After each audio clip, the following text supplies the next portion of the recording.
حضرت عمر رضی اللہ عنہ ایک مرتبہ مسجد نبوی میں جا رہے تھے، ایک نوجوان کھڑا رو رہا تھا، تو عمر رضی اللہ عنہ نے پوچھا بھائی رو کیوں رہے ہو؟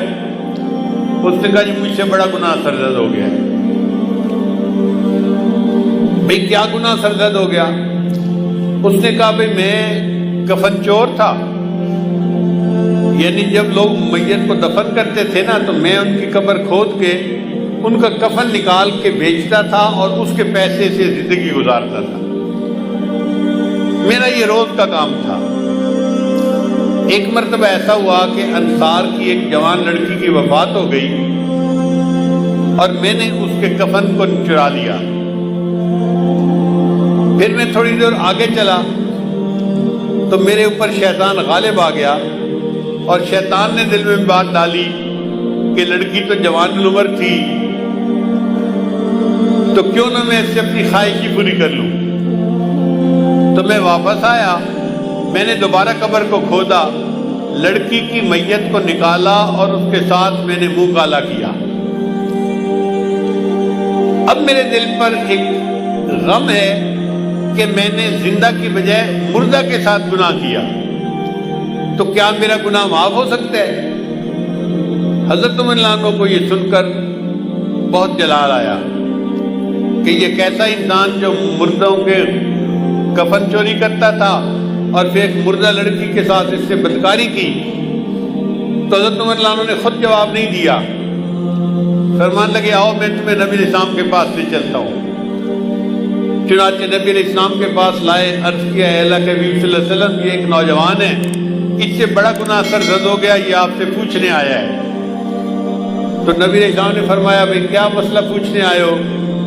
نوجوان نے ساری صورتحال بتائی۔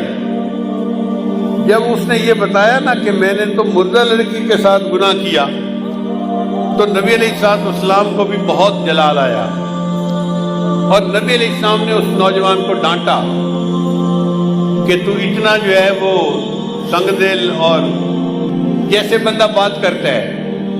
تو نبی علیہ السلام نے اسے ڈانٹا کہ تجھے ذرا حیا نہ آئی کہ تو نے ایک مردہ عورت کے ساتھ بدکاری کی، یہ کیا وہ کیا۔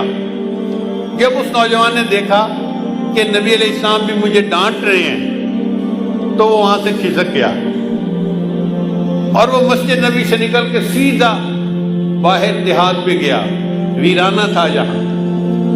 40 دن تک وہ نوجوان اللہ کے سامنے روتا رہا، اللہ میں اعتراف کرتا ہوں کہ میں نے یہ گناہ کیا، لیکن بخشنے والا تیرے سوا اور کوئی ہے تو نہیں، تو اللہ مجھے بخش دے۔ اتنا اس نے آنسو بہائے، اتنا اس نے اللہ کے سامنے عاجزی ظاہر کی کہ اللہ رب العزت نے جبرائیل علیہ السلام کو نبی علیہ السلام کے پاس بھیجا۔ جبرائیل السلام نے آ کے پوچھا اے اللہ کے حبیب صلی اللہ علیہ وسلم، اللہ نے مجھے آپ کی طرف بھیجا ہے اور اللہ نے کہا ہے کہ مجھے یہ بتاؤ کہ بندوں کو آپ نے پیدا کیا ہے یا میں نے پیدا کیا ہے؟ تو نبی علیہ السلام نے جواب دیا کہ مجھے بھی اللہ نے پیدا کیا ہے اور ساری مخلوق کو اللہ نے پیدا کیا ہے۔ پھر پوچھا اچھا یہ بتائیے کہ بندوں کو رزق کون دیتا ہے، آپ دیتے ہیں یا میں دیتا ہوں؟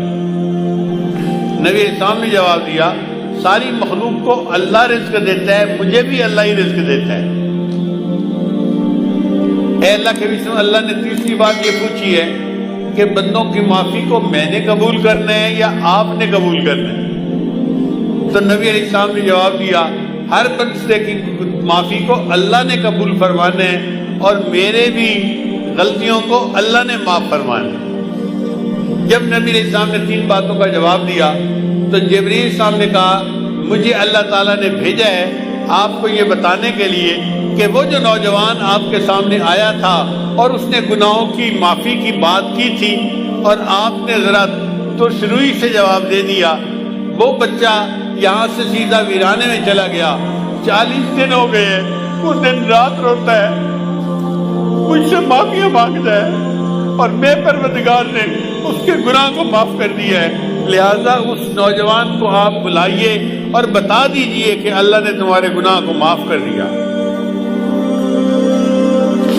حضرت شیخ الحدیث رحمۃ اللہ نے یہ واقعہ لکھا ہے، وہ فرماتے ہیں کہ نبی علیہ السلام نے پھر ایک صحابی کو بھیجا اور اس نوجوان کو بلوایا اور اس کو خوشخبری دی کہ اللہ رب العزت نے تمہارے گناہ کو معاف کر دیا، اللہ تعالی ہمارے بھی سب گناہوں کو معاف فرما دے اور ہماری توبہ کو قبول فرما دے۔